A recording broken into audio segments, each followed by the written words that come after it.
요한복음 5장 39절 말씀에서 47절까지 말씀을 봉독하겠습니다.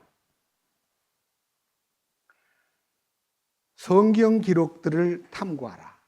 너희가 그것들 안에서 영원한 생명을 얻는 줄로 생각하거니와 그것들은 곧 나에 대하여 증언하는 것들이니라. 그러나 너희가 생명을 얻기 위해 내게 오기를 원치 아니하는도다. 나는 사람들에게서 존귀를 받지 아니하노라. 다만 내가 너희를 알거니와 너희에게는 하나님을 향한 사랑이 너희 속에 없느니라. 내가 내 아버지의 이름으로 왔는데 너희가 나를 받아들이지 아니하나 만일 다른 자가 자기 이름으로 오면 너희가 그를 받아들이리라. 너희가 서로 존귀를 받고 오직 하나님으로부터만 나오는 존귀는 구하지 아니하니 어찌 믿을 수 있겠느냐. 내가 너희를 아버지께 고소하리라고 생각하지 말라. 너희를 고소하는 자가 있으니 곧 너희가 신뢰하는 자 모세니라. 너희가 모세를 믿었더라면 나를 믿었으리니 그는 나에 대하여 기록하였느니라. 그러나 너희가 그의 글도 믿지 아니하거든 어찌 내 말들을 믿겠느냐 하니라. 47절 말씀까지 말씀을 읽었습니다. 다시 한번 기도드리겠습니다. 거룩하신 주님, 오늘은 요한복음 5장에 있는 마지막 부분을 읽었습니다.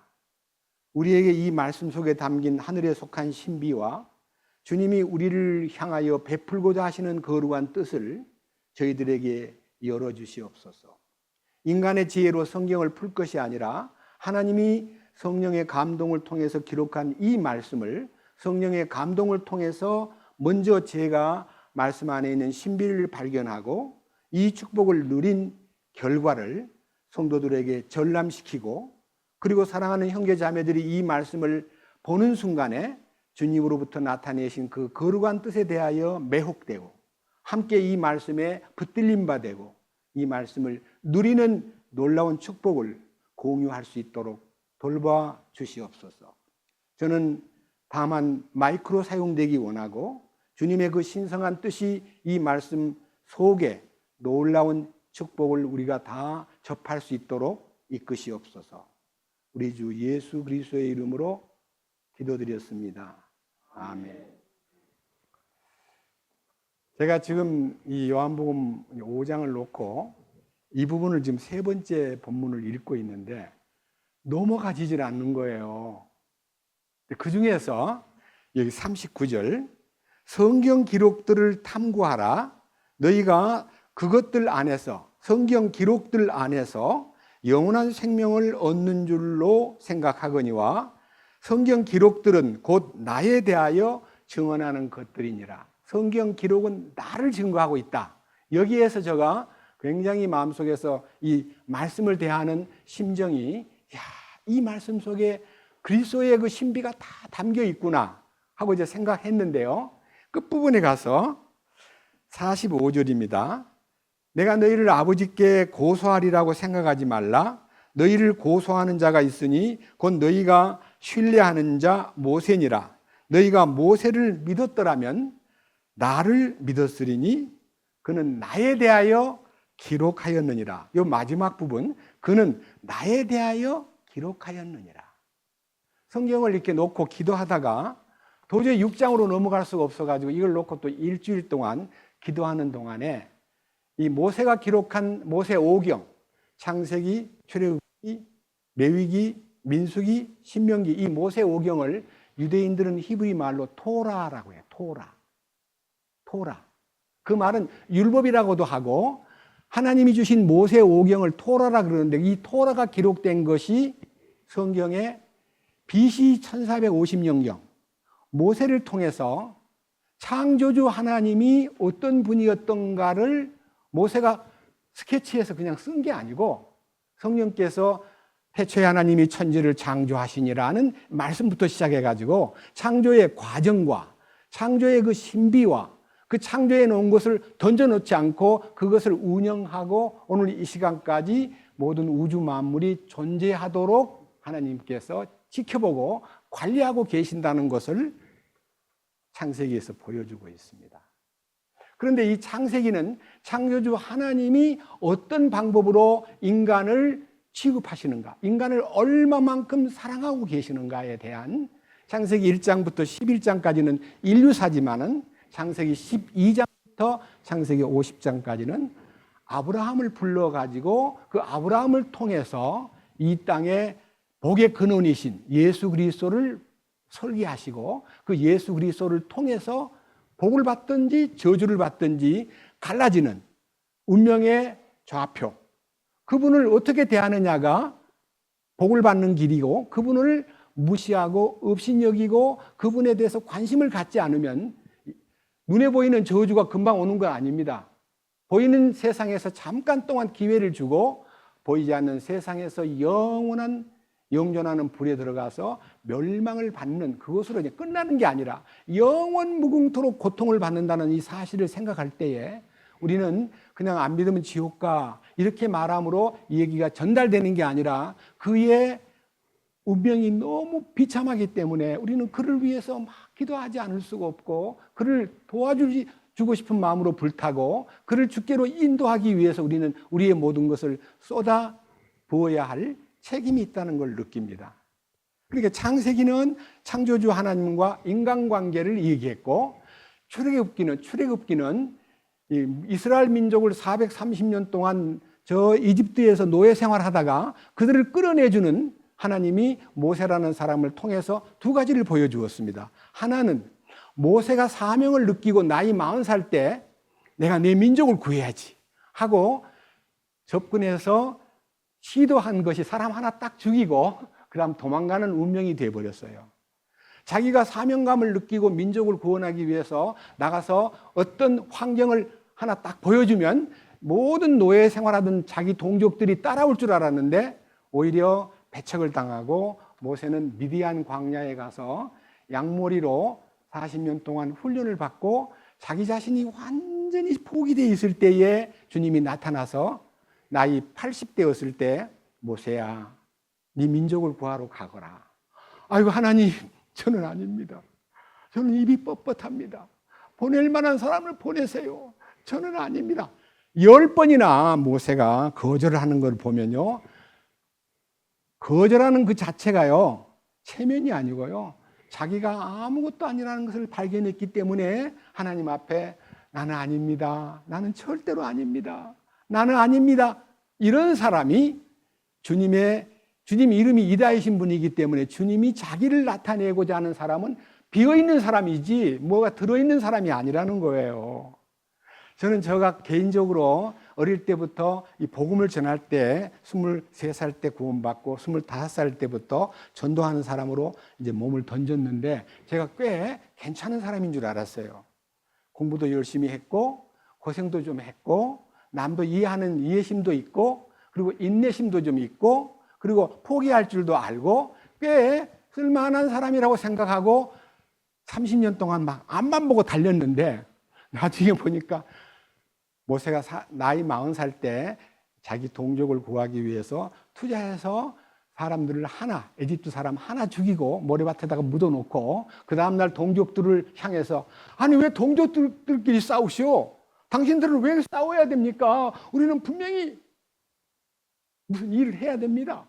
떠날 우리가 준비를 해야 됩니다 하고 이제 자기가 이렇게 나서니까 그들이 뭉칠 줄 알았는데 아니 어제는 에집트 사람을 죽이더니 당신이 무슨 재판장이요? 당신이 뭔 대역이 나타났어? 하면서 거절하면서 그 사람 죽인 얘기를 바로왕한테 신고를 하면 모세는 죽습니다. 그러니까 그냥 미디안 광야로 도망을 간 거예요. 지금 미디안 광야는 우리가 알고 있는 이스라엘 땅에서 사우디아라비아로 가야 미디안이 나오기 때문에 먼 길을 도망가 가지고 이도로라는 제사장 딸 함께 이제 부부가 되고 거기서 양을 치면서 이제는 그 에집트에서 40년 동안 배웠던 왕을 이어갈 왕의 훈련을 받았던 사람 이것만 이제는 그 모든 문무를 겸한 대단한 유능한 이 모세는 양들과 함께 풀을 뜯게 하기 위해서 그 양들을 몰고 다니면서 그냥 나는 공중에 있을 때 힘 있는 사람인 줄 알았는데 양떼를 몰고 다니면서 내가 나를 보니 힘이 있으면 뭐하고 똑똑하면 뭐하고 무술을 잘하면 뭐하냐, 왕궁의 법도를 알면 뭐하냐, 양떼들한테 그걸 가르칠 거냐, 써먹을 거냐. 정말 그 허망한 마음으로 그는 하루하루를 보내고 있을 때 주님이 모세를 부르는 순간 철저하게 자기를 부인했습니다. 그때 주님께서 그 사람을 끝까지 불러가지고 이집트로 보내서 그를 민족을 구해내는 역사를 이루도록 하셨습니다. 그 유월절의 역사와 그 민족을 구해낸 하나님이 모세를 통해 나타내신 그 역사가 뭐냐? 예수 그리스도를 이 땅에 보내실 것을 약속하는, 인류를 죄악의 구덩이에서, 사탄의 소나기에서 끌어낼 것을 보여주는 일종의 비전이요 예언인 것입니다. 출애굽기. 그다음에 레위기는요 거룩하라는 거예요. 내가 거룩하니 너희들도 거룩하라. 거룩을 요구하시는 하나님의 뜻이 레위기 안에 가득히 들어있는데, 오늘날 많은 사람들은 이집트에서 해방받은 것만 생각하지 그 다음에 거룩해지는 일에 대해서 관심을 가지면 오죽 좋으련만 거룩에 대해서 관심을 갖지 않고, 아니 사람이 어떻게 거룩해지냐 그러면서 진화론적인 사고방식, 서서히 조금씩 거룩해질 거다라고 생각하고 거룩을 조금씩 변화돼가는 과정을 거룩이라 그러는데, 거룩은 창조지 진화가 아닙니다. 거룩에 이르려면요 거룩하지 못한 내가 죽어야 돼요. 근데 맨날 입으로만 죽여주십시오, 죽여주십시오. 이 고집쟁이 교만한 나, 탐욕이 가득한 나, 음란한 마음이 늘 들끓는 나, 죽여주세요, 죽여주세요.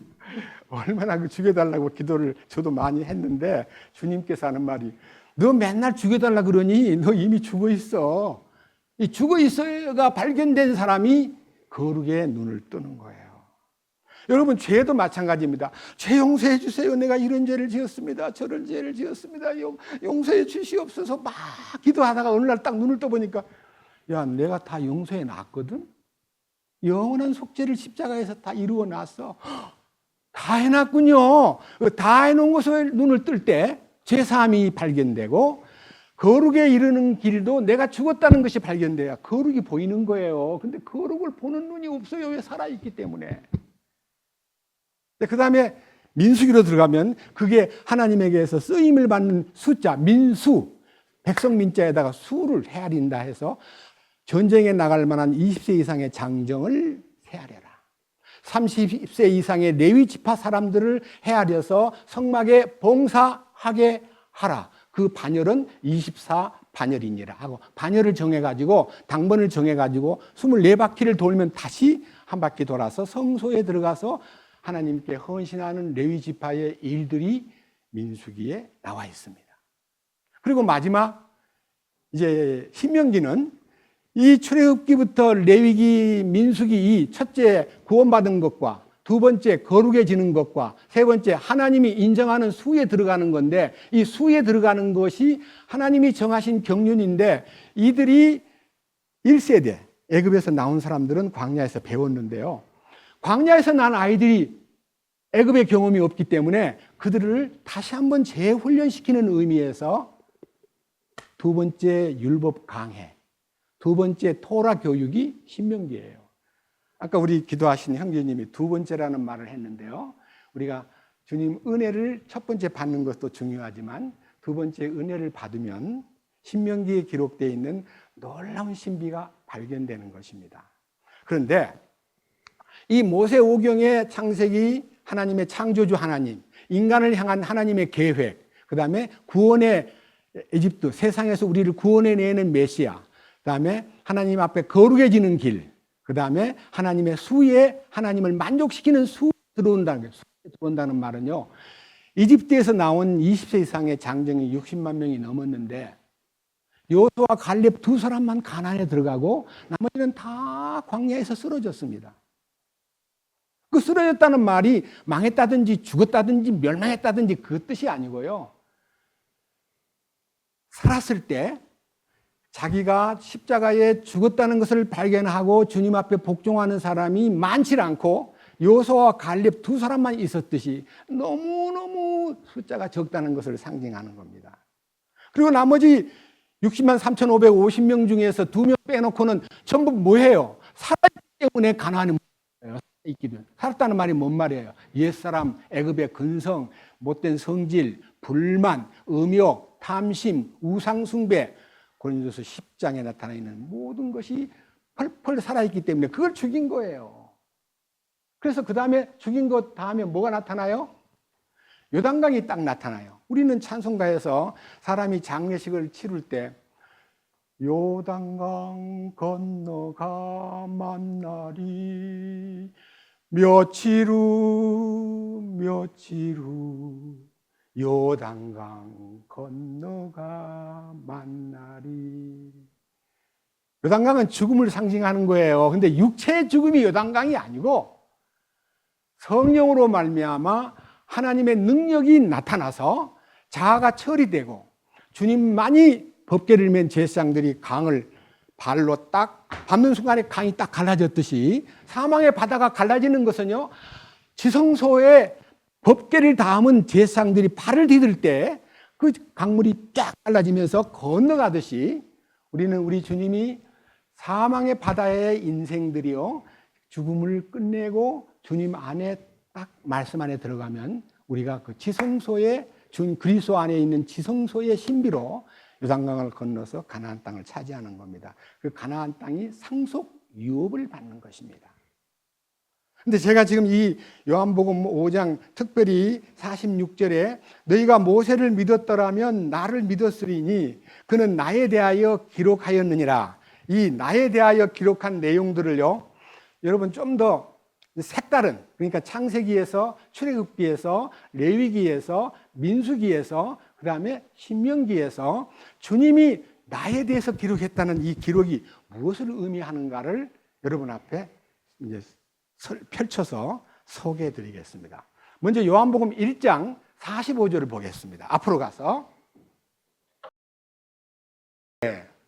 모세가 율법에 기록하고 모세 오경에 기록하고 대언자들이 기록한 그분을 우리가 만났으니, 자 여기에 모세가 기록하고 대언자들이 기록한 그분을 우리가 만났다고 하는 빌립이 성경을 통해서 주님과의 관계와 주님을 만났다는 이 만났다는 단어를 가만히 보니까요, 영어로는 found라고 되어 있어요. 발견했다는 거예요. 발견. 어떻게? 거기 보면 밑에 그 헬라어로 보면요, 우리가 만났다, 발견했다는 단어가요, 휴리스코입니다. 휴리스코. 휴리스코라는 말이요, 발견했다는 뜻인데 마태복음 13장 44절과 46절에요, 천국은 마치 밭에 감추인 보화와 같으니 사람이 이를 발견하고, 그게 휴리스코예요. found. 발견하고 자기 집에 돌아가 있는 것을 다 팔아서 그 소유를 샀는, 그 밭을 샀느니라. 여러분 이 말을 잘못 해석해 가지고 우리가 예수님을 천국 가려면 자기를 다 버려야 된다, 자기를 다 팔아 가지고 바치고 그리고 주님 것을 받아야 된다고, 내 것을 지불하고 주님 것을 받는 마치 무슨 거래 형식으로 얘기하는데, 여러분 우리가 얼마나 잘났길래 우리가 우리 거를 다 처분하면 영원한 생명을 얻고 예수를 얻을 수 있습니까? 우리가 무슨 그런 가치가 있는 존재입니까? 천만의 말씀. 우리가 지불해가지고 주님을 사는 게 아니라요, 우리가 너무너무 불쌍하니까 우리를 구해내기 위해서 예수님이 이 땅에 오셔서 자기를 지불하고 우리를 산 거예요. 거꾸로. 그러잖아요. 우리 찬송가에도 있잖아요. 나의 몸과 영혼까지 값을 삼아 사셨도다. 값을 삼아 나를 샀다 이거예요. 내가 산 게 아니고 내가 무엇이 있어서 주님을 살 수 있습니까? 거짓말이에요. 그 다음 46절 이하에는 천국은 마치 값진 진주를 구하는 장사와 같으니 어떤 사람이 이 진주를, 값진 진주를 발견하며 그 진주가 발견되었어요. 그것이 파운드예요. 그것이 휴리스코예요. 발견하는 순간에 어찌 됐어요? 자기 소유를 다 팔아 그 진주를 샀느니라. 진주는 주님의 교회입니다. 주님의 교회예요. 새 예루살렘의 구성이 금과 보석과 진주로 꾸며졌는데 그 금과 보석과 진주가 구원받은 성도들의 주님의 성분을 받아가지고 변화되어서 금이 되고 진주가 되고 보석이 된 거예요. 그러니까 성도들이 보석이요 진주지, 나중에 가니까 천국이 뭐 황금보석 꾸민 집이라고 거기 갈 거를 꿈꾸는 사람들은 한참 멀었어요. 금과 진주와 보석이 돼야지 금과 보석과 진주의 꾸민 집으로 가는 것이 아니다, 그 말입니다. 이 놀라운 발견, 그것이 전부가 다 주님 은혜 가운데 이루어진 것이기 때문에 우리 주님이 이 빌립이 모세의 율법에 기록하고 대언자들이 기록한 그분을 우리가 만났는데 그분이 요셉의 아들 나사렛 예수님이시라. 그런데요, 이 빌립이 지식이 짧아요. 모세의 율법과 대언자에 그래서 만난 예수님에 대해서는, 그리스도에 대해서는 눈을 떴지만요, 예수님이 나사렛 사람 요셉의 아들, 그러니까요, 나다나엘도 굉장히 성경을 많이 보고 무화과 나무 아래에서 고민하던 사람이라, 아니 46절에 아니 나사렛에서 무슨 선한 것이 나와? 아니야 나사렛에서 나올 수 없어. 그러니까 빌립이 와보라 이렇게 해가지고 주님께 이제 인도해가지고 주님의 말씀을 듣고 나다나엘이 이제 구원을 받는 장면이 나오는데, 여기까지는 이제 가지 않고요, 모세의 율법에 기록하고 대언자의 글에 기록된 예수님. 제가 이제 오늘은요, 시간이 없기 때문에 모든 구약에 기록된 주님을 말하려면 너무너무 많은 것이 있지만요, 우선 창세기부터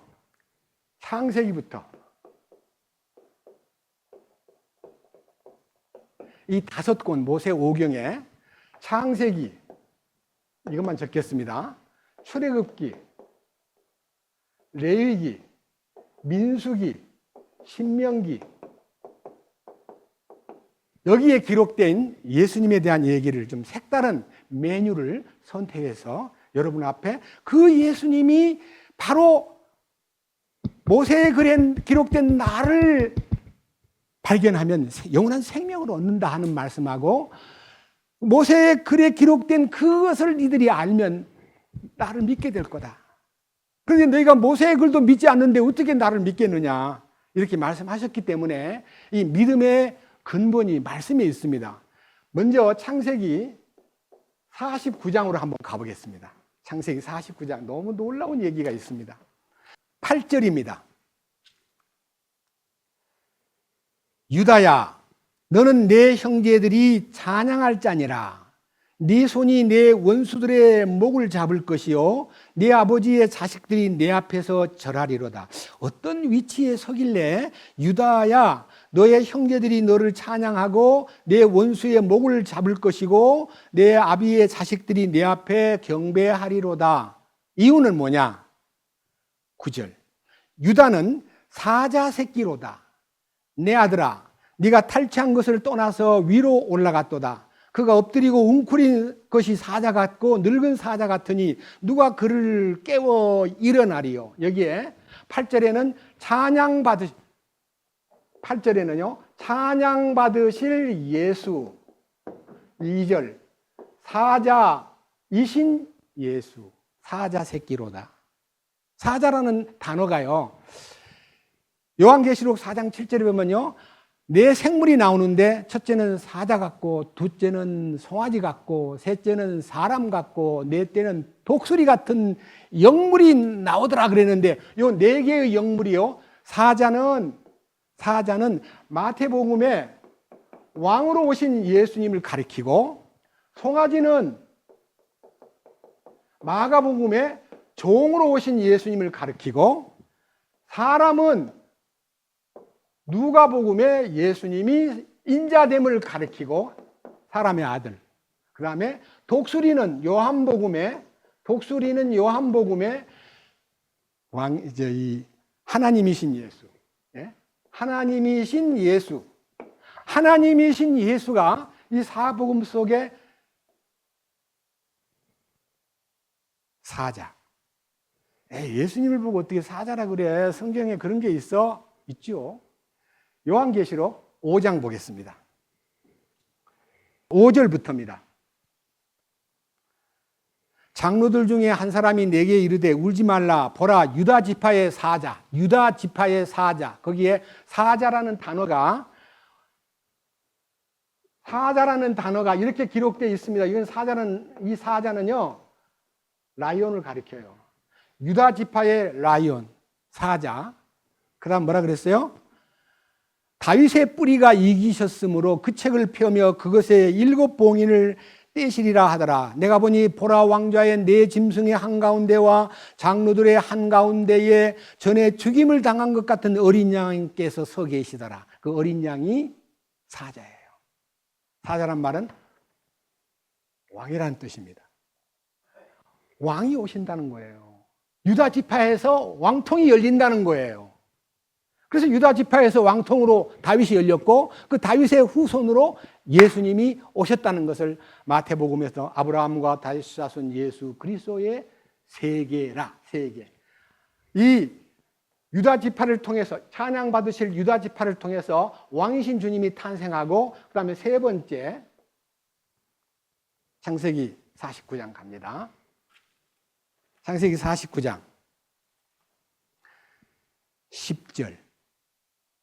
실로가 오실 때까지 홀이 유다를 떠나지 아니하며 법을 주는 자가 그의 발사에서 떠나지 아니하리니 그에게 백성이 모이리로다. 모든 인간들이요 다 그분 앞에 이제 오는데 이 실로라는 단어, 실로가 오실 때까지 제가요 이제 성경 중에서 이 게마트리아라는 방법, 게마트리아 성경이 다 숫자가 있어요. 666이 있듯이 숫자가 있는데 실로가 오신다는 말을 히브리 말로 번역하면요 358 숫자가 나옵니다.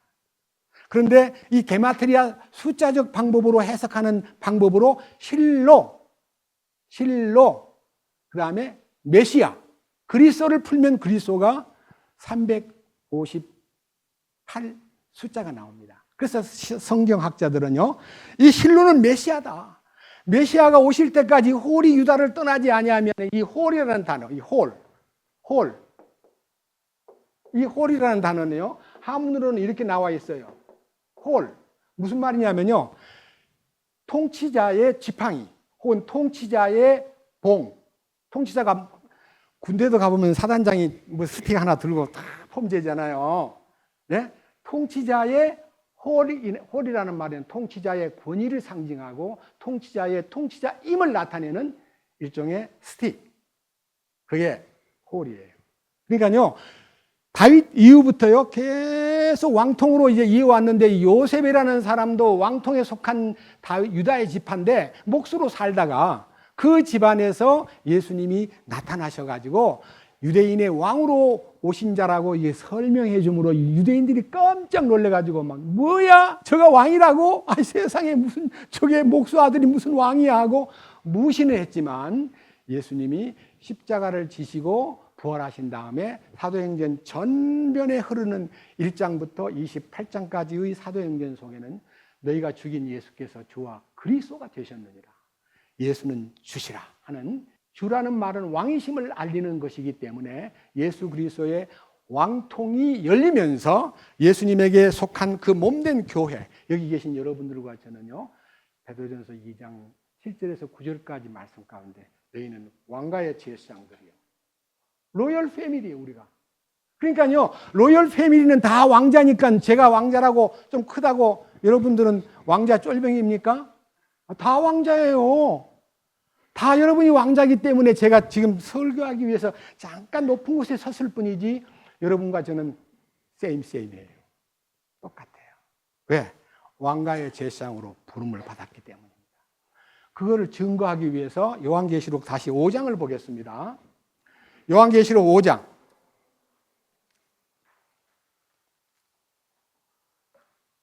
찾았습니까? 요한계시록 5장 9절 그들이 새 노래를 불러 이르되 그래서요 새 노래라는 것이 누가 부르는 노래냐? 자 저를 보세요. 이 찬송가가 왜 어린 양의 새 노래냐면요 주님이 왕가의 제사장 된 사람이 이 찬송가를 부르면요 속에 자긍심이 생기는 찬송들이 여기 모아진 거예요. 아 내가 왕이구나. 내가 주님의 제사장으로 부름을 받았구나. 그걸 알게 하려고 일반 찬송가는 찬송가가 급이 낮다는 말이 아니고 너무나 내용 깊은 부분은 취급을 안 했기 때문에 세계 여러 나라에 참 왕가의 제사장들이 부르는 찬송가를 따로 모아놓은 거예요. 다시 봅니다. 5장 9절. 그들이 새 노래를 이르되 주께서 책을 취하시고 그 책의 봉인들을 열기에 합당하시도다. 주께서 죽임을 당하시고 주의 피로 모든 족속과 언어와 백성과 민족 가운데서 우리를 구속하사 하나님께 드리셨으며 또 우리 하나님을 위하여 우리를 무엇으로 삼으셨다고요? 왕과 제사장으로 삼으실 거예요? 삼으셨어요? 그럼 이거는 시제가 과거예요? 미래예요? 나중에 왕 될 거예요? 부름을 받고 용서받은 민족과 나라와 백성과 여러 언어 가운데서 구속함을 받은 성도들을 주님께서 거룩하게 하셔가지고 당신의 하나님께 드리기 위해서 우리를 왕과 제사장으로 삼으셨고 우리가 뭐 한다 그랬어요? 나중에? 땅에서 뭐 한다고요?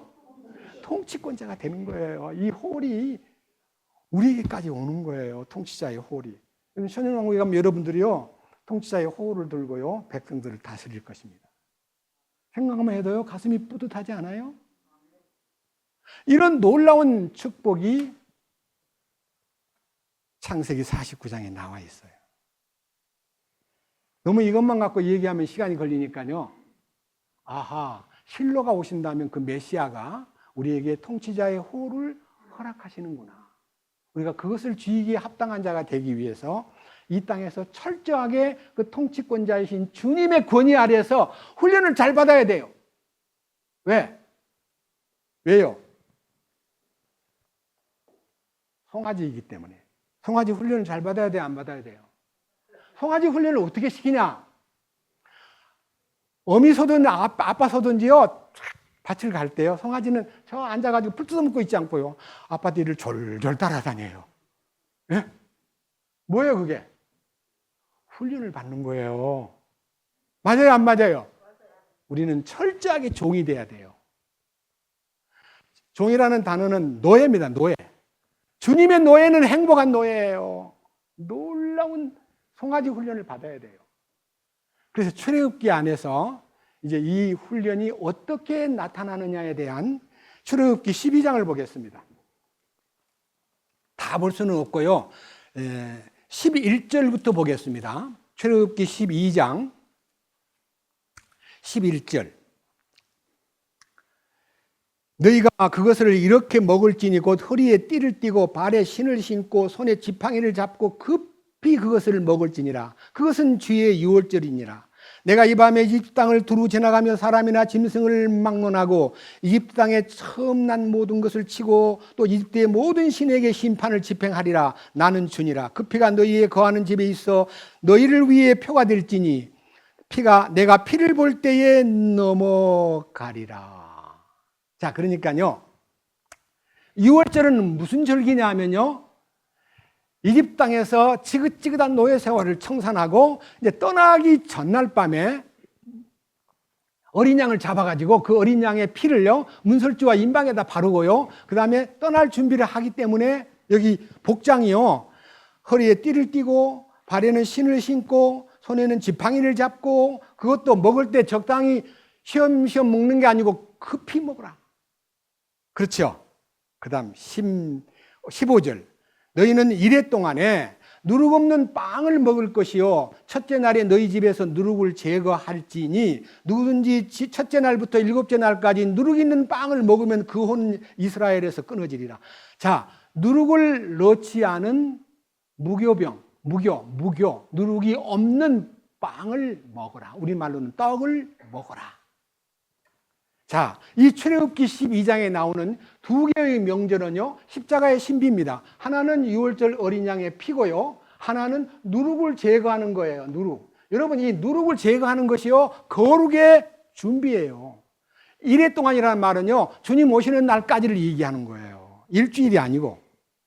그냥 이집트에서 피를 통해서 해방받은 것만 중요한 게 아니라 누룩을 제거하라. 이 누룩이 뭐냐? 여러분들 누룩이 제거돼야 되거든요. 어디에서? 여러분 속에서. 고린도전서 5장 보십시다. 고린도전서 5장. 신약성경 고린도전서 5장은요,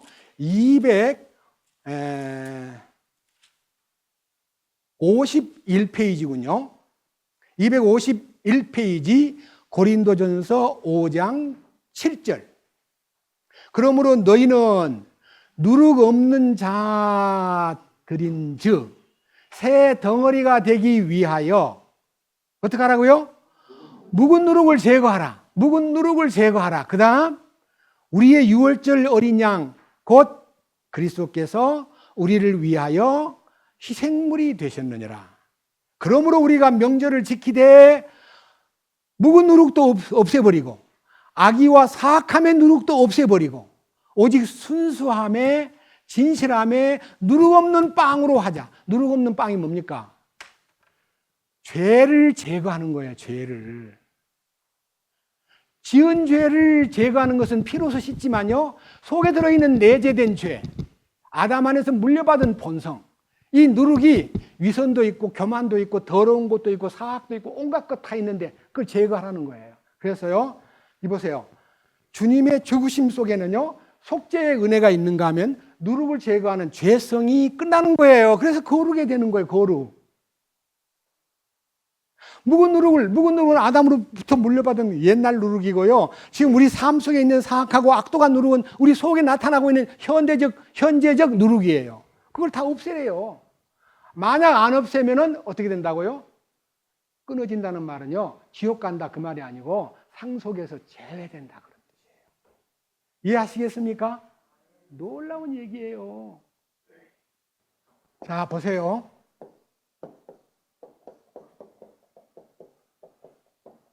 지금 이 레위기가요, 주의 명절들인데요. 주의 명절이 7가지 명절이 있습니다. 자세히 보세요.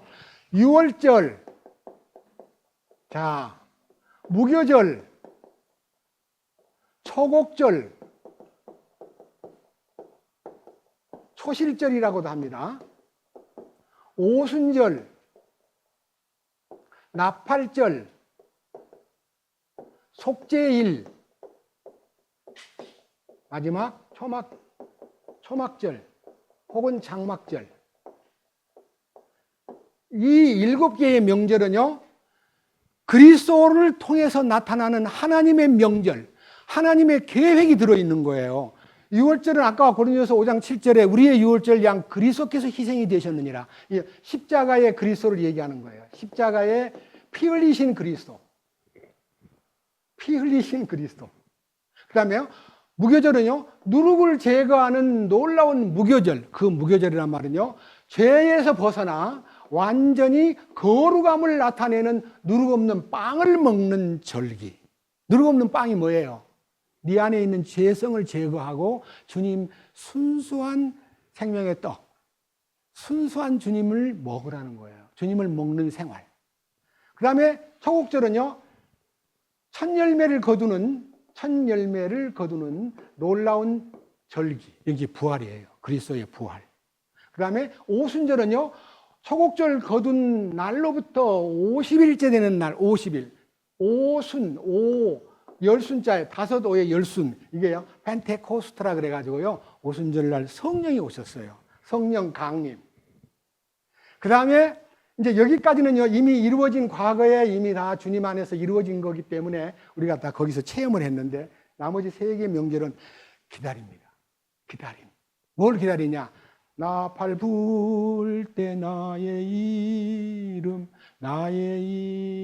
부를 때에, 나팔 불 때 나의 이름 부를 때에 거기 참여하겠네. 휴거예요. 공중 휴거.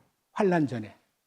그 다음에 속죄일은 이스라엘 민족을 위한 스가랴 13장의 그 민족들을 위해서 죄와 더러움을 씻는 셈이 열리는 날입니다. 그 절기가 아니고 하루예요. 하루. 민족을 다 용서하는, 이스라엘 민족이 용서받는 절기입니다. 너무 큰 명절이에요. 아브라함 때부터 시작해가지고 지금까지 벌써 4,000년이 되었는데, 그렇게 많은 성경을 가까이 하고 성경을 달달 외우면서도 놀랍게도 그들 속에 뭐가 안 일어납니까? 고소가 일어나야 돼, 고소가. 율법은 고소자예요, 고소자. 모세는 고소예요. 십계명을 지키라가 십계명 지키려고 노력하는 걸 이뻐 보는 게 아니라 하나님 안 돼요. 내 속에는 살인죄를 지을 죄성이 들어있어서 나 겉으로 살인을 안 했지만 내가 그를 미워해요. 나 그를 무시하고 욕하고 있어요. 나 간음 안 한다고 노력하지만 내 속에는 음욕이 들어있어요. 주여 두렵습니다. 진정으로 율법을 십계명을 알면요, 주님 앞에 무릎을 꿇고 나는 아닙니다, 이건 이 말이 나와야 주님을 발견하게 되는데, 해봐야지. 저것들은 형편없이 더러운 개나 돼지 같은 놈들이야. 우리는 괜찮지, 그지? 노력하니까.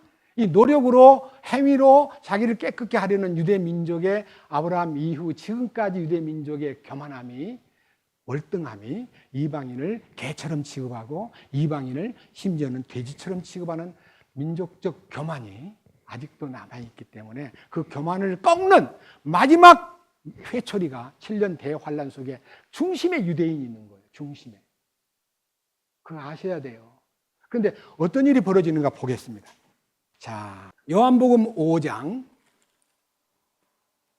43절.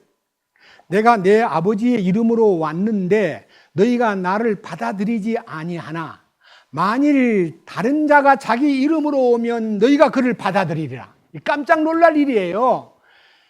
예수 그리스도께서 하나님이 보내신 자로서 말씀이 육신이 된 자로서 모세가 말한 그 비밀스러운 이 예언의 말씀을 이루러 오신 율법이나 대언의 말씀을 폐하러 오지 않고 다 완성시키러 왔노라고 말씀하시고 십자가에서 마지막 돌아가실 때 다 이루었다고 말씀하신 그분을 영접하지 않고 다른 사람을 영접한다. 마태복음 24장에 광야에 있다. 그래도 나가지 마라. 골방에 있다. 그래도 찾아가지 마라. 거짓 그리스도가 나타나서 전부 다 나야, 내가 메시아야, 내가 메시아야 하는 자가 많이 나오리라. 이스라엘 땅에는요, 거짓 메시아가 수두룩해요. 그런데 그들 가운데 마지막 염원인 성전을 짓기 위한 갈망이 불타고 있는데 지금 제3성전을 짓기 위해서 모금운동도 하고 열심히 성전 지으려고 노력하고 있는데 성전이 지어지면 성전 준공식 때 거짓 그리스도가 나타나가지고 유대 민족에게 희망으로 등장하는데 유대 민족들에게 성전을 짓게 만든 어떤 커다란 후원자가 성전 준공식 때 와가지고 내가 하나님이야 라고 거짓말함으로 유대 민족이 대실망을 하고 그 적그리스도를 향하여 대항하다가 종래는 이제 아마겟돈 전쟁이 터지게 돼 있어요. 그러니까 다른 사람이 자기 이름으로 오면 영접한다는 말은 참 그리스도를 영접하지 않고 불행하게도 거짓 그리스도를 영접할 유대 민족의 마지막 모습을 주님이 예언했어요. 다른 사람이 자기 이름으로 오면 그를 너희가 영접하리라. 그랬는데 자, 예수님을 발견할 때 어떻게 발견한 줄 아십니까? 성경을 아무리 봐도 모르는데 그 중에서도 신약을 못 보게 하니까 안 보이는 거예요. 안 보이는데 예수님이 7년 대환란 끝나고 공중에서 7년 어린 양 혼인 예식을 끝내고 내려올 때 주님이 감람산에 재림하셔요. 그때 그 민족들이요, 그 손에 못자국을 보는 거예요. 도마에게 보여준 못자국을 유대 민족들이 우리가 죽인 예수가 메시아였구나. 그래서 그들이 주님 오시는 날 대성통곡하고 울부짖고 그게 욤키푸르라는 명절이요, 바로 그 민족적 회개를 일으키는 스가랴 12장과 13장, 14장에 기록되어 있는데 오늘은 주제가 아니기 때문에 여러분들이 집에 가서 스가랴 12장, 13장, 14장을 읽어보세요. 부탁합니다. 자, 그래서 이 레위기의 7명절 중에 오늘은 특별히 이제 크로즈업 시켜가지고 여러분들에게 소개할 중요한 명절을 하나 소개하겠습니다. 다시 레위기 23장 제일 중요한 부분 10절입니다. 10절과 11절. 이스라엘 자손에게 말하고 그들에게 이르라. 너희는 내가 너희에게 주는 땅에 들어가 그 땅의 수확물을 거둘 때에 너희 수확물의 첫 열매 한 단을 제사장에게로 가져갈 것이요 제사장은 너희를 위한 것으로 내가 그 단을 받도록 주 앞에서 흔들되 안식일 다음 날에 그것을 흔들지니라. 너희는 그 단을 흔드는 날에, 여기에 단을 흔든다는 말이요, 요 밑에 15절, 너희는 너희를 위해 그 안식일 다음 날 곧 너희가 요제 헌물의 단을 가져온 날부터 세워서 7 안식일을 채우고 7 안식일의 다음 날까지 50일을 세워서 하는 이 50일째 되기 전까지의 요제 헌물, 들려자입니다. 들고 흔들어요. 그런데 예수님은 한 알의 밀알입니다. 한 알의 밀알이 땅에 떨어져 죽으면, 죽지 아니하면 그대로 있고 죽으면 많은 열매를 맺는다는 그 한 알의 밀알이신 주님이 죽어서 열매를 맺었는데요, 주님이 부활했어요.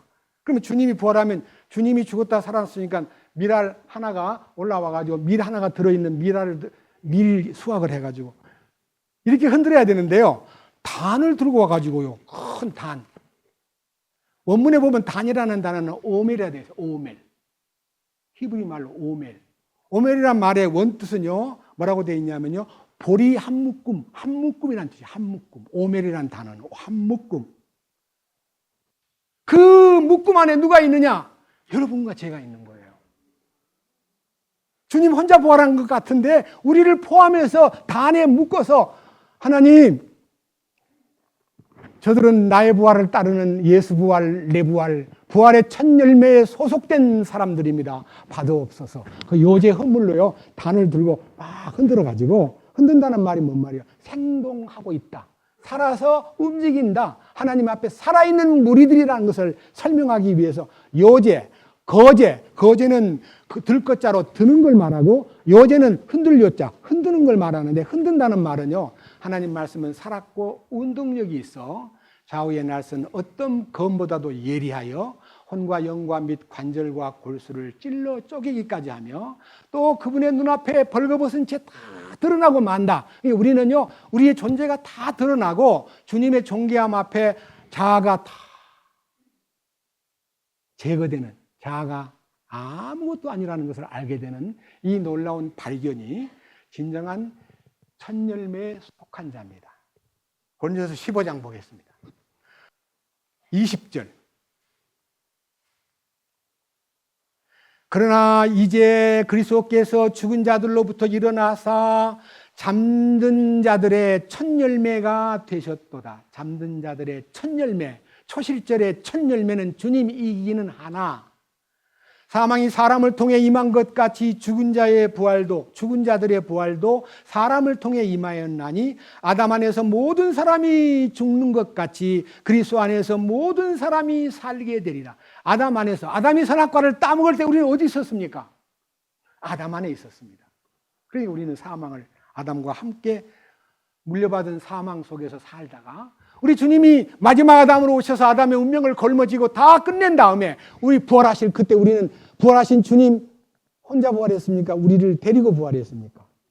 데리고 부활했잖아요. 예수 부활, 네 부활이에요. 밑에 보세요. 뭐라고 되어 있냐? 23절. 그러나 각 사람이 자기 차례대로 되리니 먼저는 첫 열매인 그리스도요.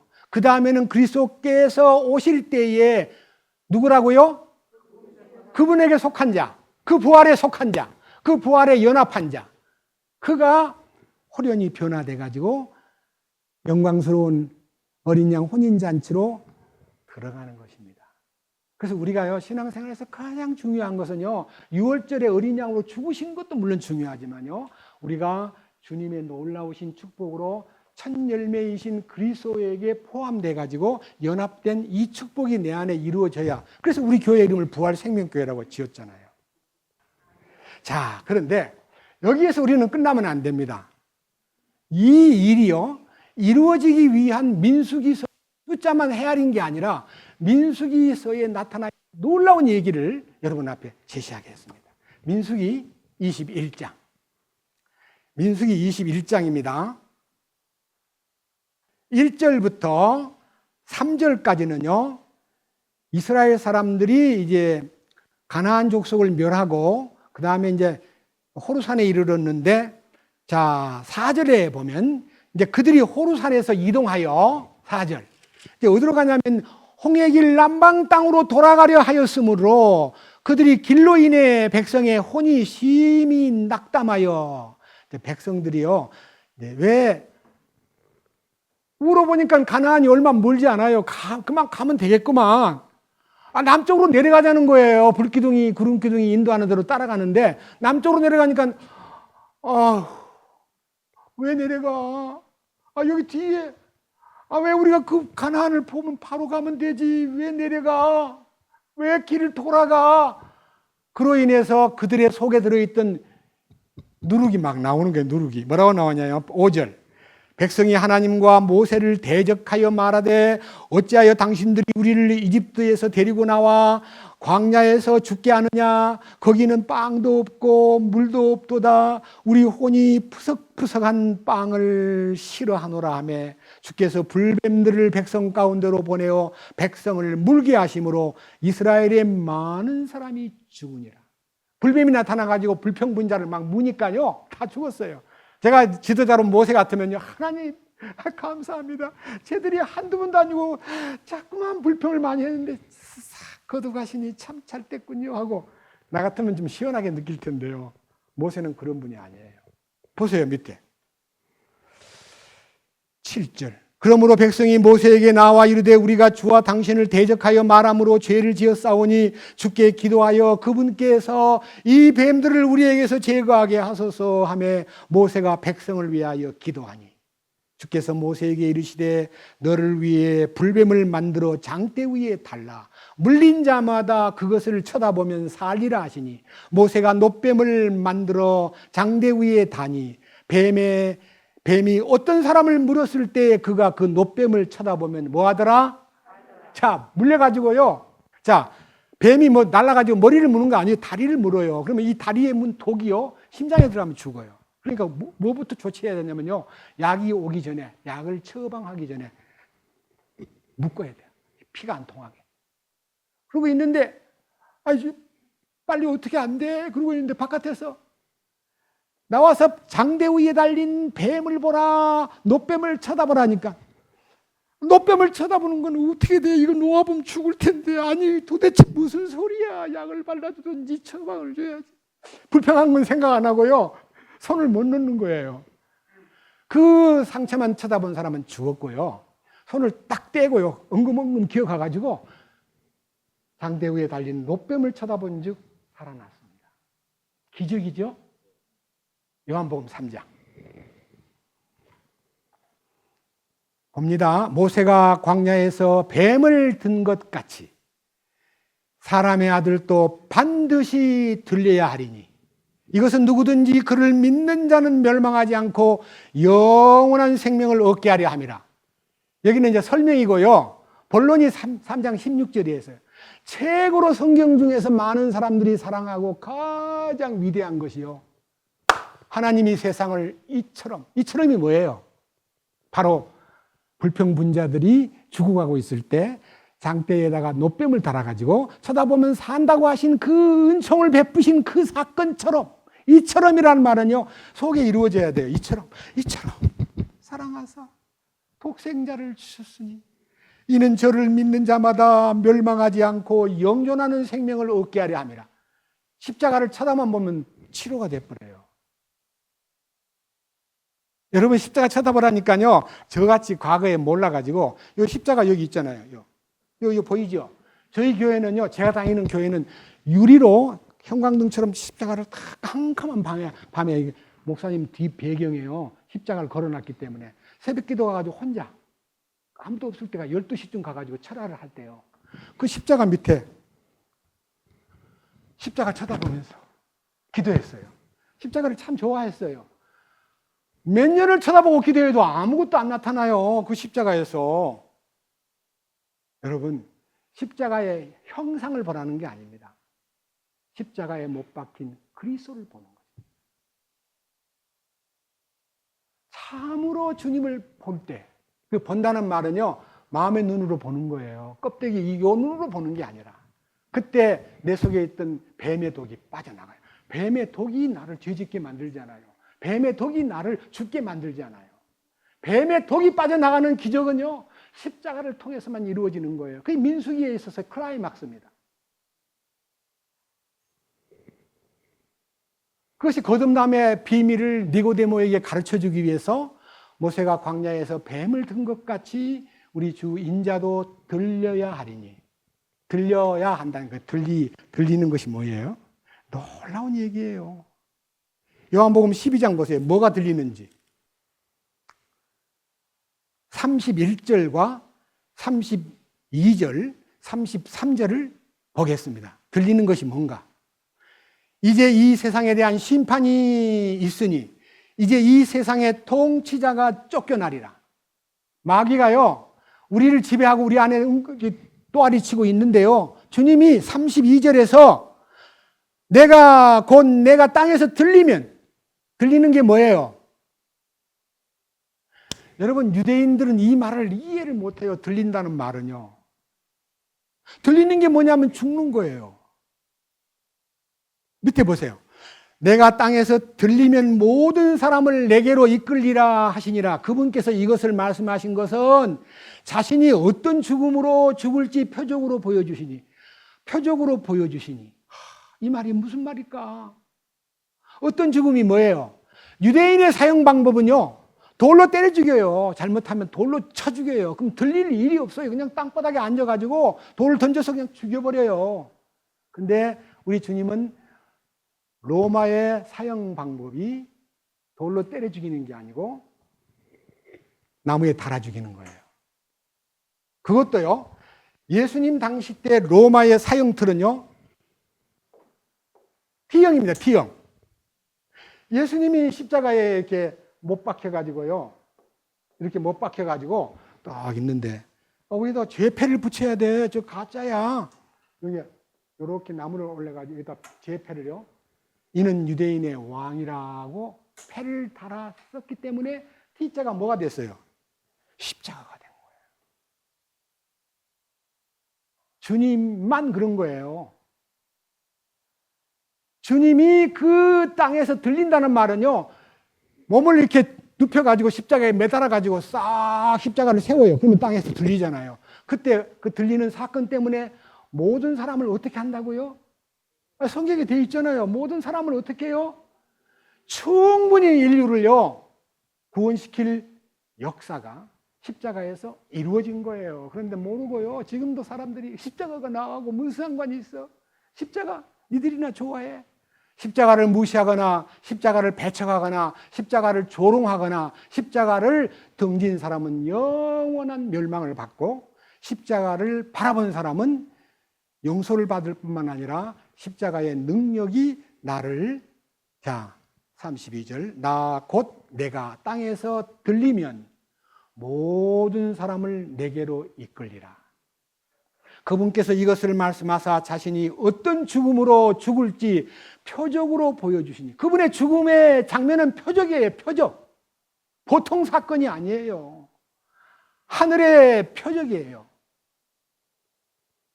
34절, 사람들이 그분께 응답하되 우리는 율법에서 그리스도가 영원히 거하신다고 들었거늘 어찌 너는 이르기를 사람의 아들이 반드시 들려야 하리라 하느냐. 들려야 하리라 하느냐. 무슨 소리냐. 하나님 메시아는 영원히 계신다던데 어째 들린다는 말이 뭔 말이냐, 죽는다는 말이 무슨 말이냐, 이해를 못하는 거예요. 왜? 모세의 글을 믿지 않았기 때문에. 모세의 글을 믿으면요, 그것이 마음속에서 주님이 오신 이유는 우리를 위해서 죽으러 오셨구나. 인자가 온 것은 세상에 섬김을 받으러 온 것이 아니라 섬기려 하고 자기 목숨을 모든 사람을 위하여 대속제물로 주려 함이니라. 대속제물로 주려고 오신 분이기 때문에 그는 죽음이라는 놀라운 과정을 거쳐야만 됐고, 그 거친 죽음을 지불한 사건이 우리를 죽지 않도록 만드는 영원한 하나님과의 계약의 표적으로 십자가가 있습니다. 십자가는 중심에 있는 거예요.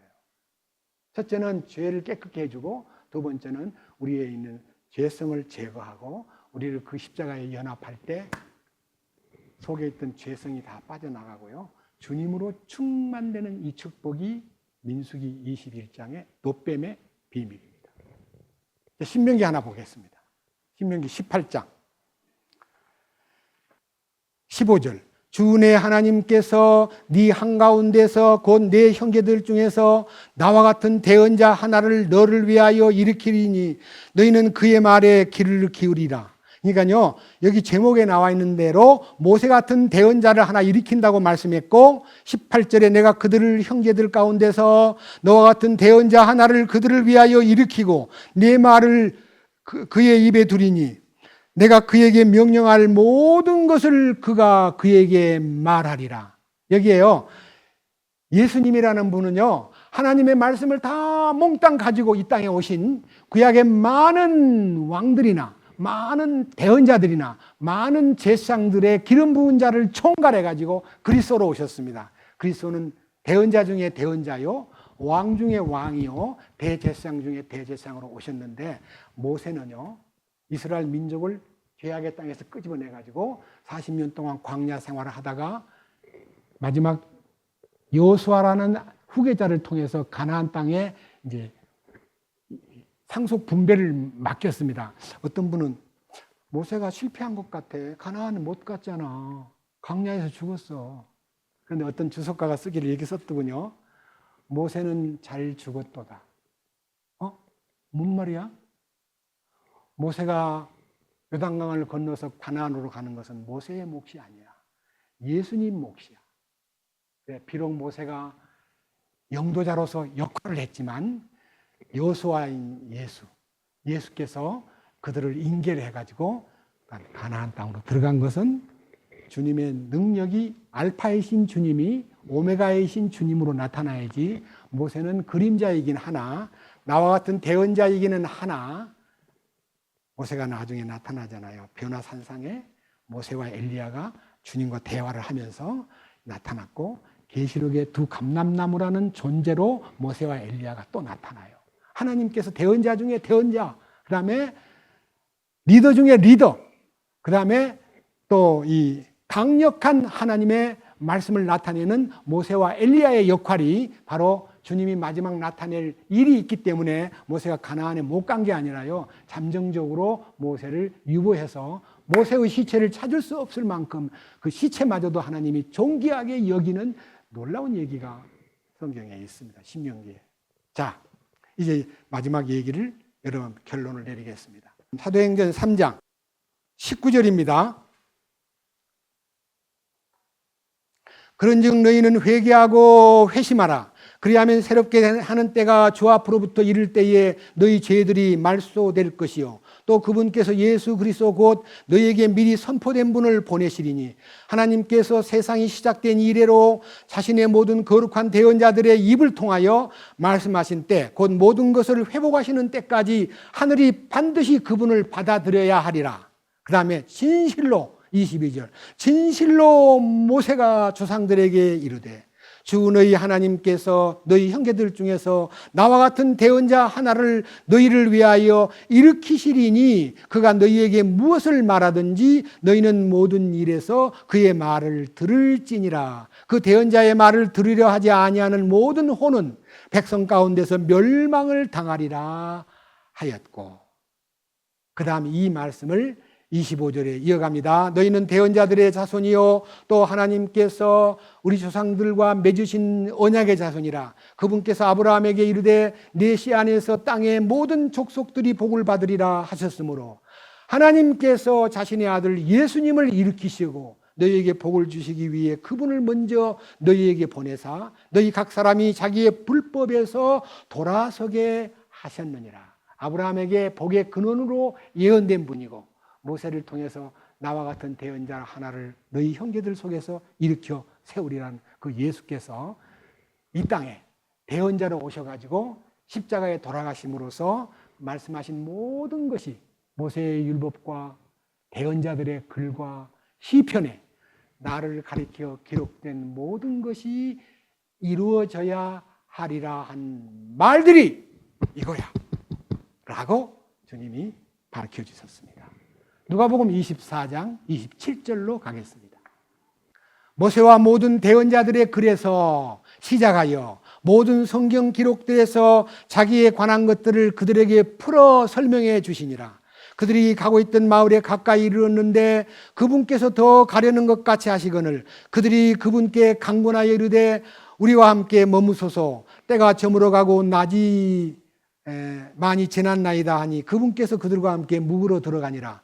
그분께서 그들과 함께 음식 앞에 앉으셨을 때에 빵을 집으사 축복하여 떼어 그들에게 주심에 그들의 눈이 열려 그들이 그분을 알아보았으나 그분께서는 그들의 시야에서 사라지셨더라. 그들이 서로 이르되 그분께서 우리에게 길에서 우리와 말씀하시고 우리에게 성경 기록들을 열어주실 때에 우리 마음속에서 뜨겁지 아니하더냐? 우리 마음속에 뜨겁지 아니하더냐? 성경에 기록된 말씀을 열어주실 때에 말씀이 열렸을 때에 그들은 주님을 알아보았고 주님을 알아보았을 때 주님이 그들의 시야에서 사라져버렸습니다. 어디로 도망간 게 아니에요. 어디로 가셨냐면요 그들 안으로 들어간 거예요. 네. 부활하신 주님이 그들 안으로 들어간 거예요. 자, 주님이 나타났습니다. 자, 44절. 또 그분께서 그들에게 이르시되 내가 여전히 너희와 함께 있었을 때에 옛날에 살아 있었을 때에 너희에게 말한 말들 곧 모세의 율법과 대언자들의 글과 시편에 나에 대하여 기록된 모든 것이 성취되어야 하리라 한 말들이 뭐라 그랬어요? 이거야. 부활하신 몸을 보여주신 거예요. 이거야.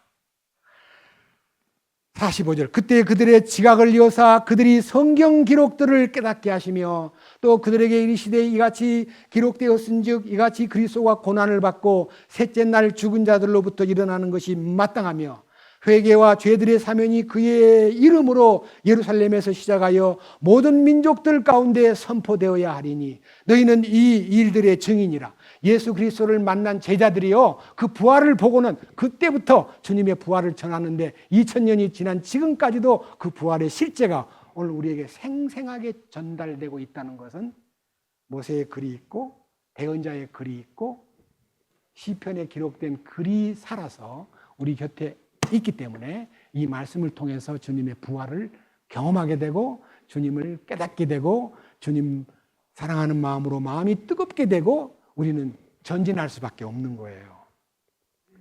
놀라운 축복이 예수님이 모세를 통해서 말씀하신 것을 통해서 많은 모세를 통해 하신 말씀이 수많은 구절 속에 들어있지만 오늘 특별히 택했던 창세기 49장의 얘기나 출애굽기 12장의 얘기나 레위기 23장의 얘기나 민수기 21장의 얘기나 신명기 18장의 얘기가요 특별히 스페셜하게 이걸 끄집어내가지고 우리 주님이 이루어주신 모세의 글과 대언자의 글과 시편에 나를 가리켜 기록된 모든 것이 성취되어야 하리라 한 말이 이거야 하고 부활하신 자신을 내보여 줌으로써 제자들이 그 말씀을 받고 죄도 깨끗하게 되고 주님의 증인으로서 생명을 걸고 이 복음이 2000년 동안 끊어지지 않고 이 말씀과 함께 달려왔다는 것은요 하나님의 살아계심과 그리스도의 부활 능력이 역사하심을 우리에게 보여주었고 우리도 남은 생애를 이 영광스러운 부활의 증인의 대열에 들어가서 여러분 매 생활을 헛되이 자기 일에만 몰두하지 말고 주님을 전하는 일에 모두가 다 한마음이 되어서 기도하고 또 함께 협력해서 선을 이루는 우리 모두가 되기를 주님의 이름으로 축원합니다. 기도드리겠습니다. 주님 감사합니다.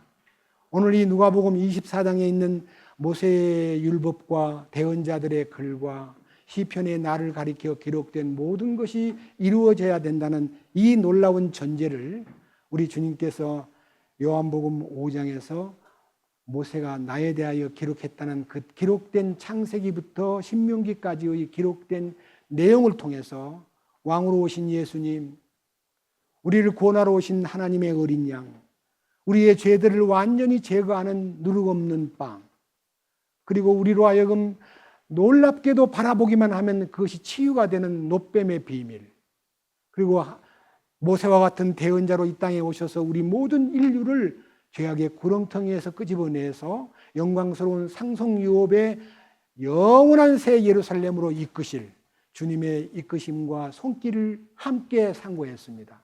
우리 모두가 이 말씀에 깊이 깊이 침잠하여 주님이 기뻐하는 바를 수행하고 순종하고 충성할 수 있도록 이끄시옵소서.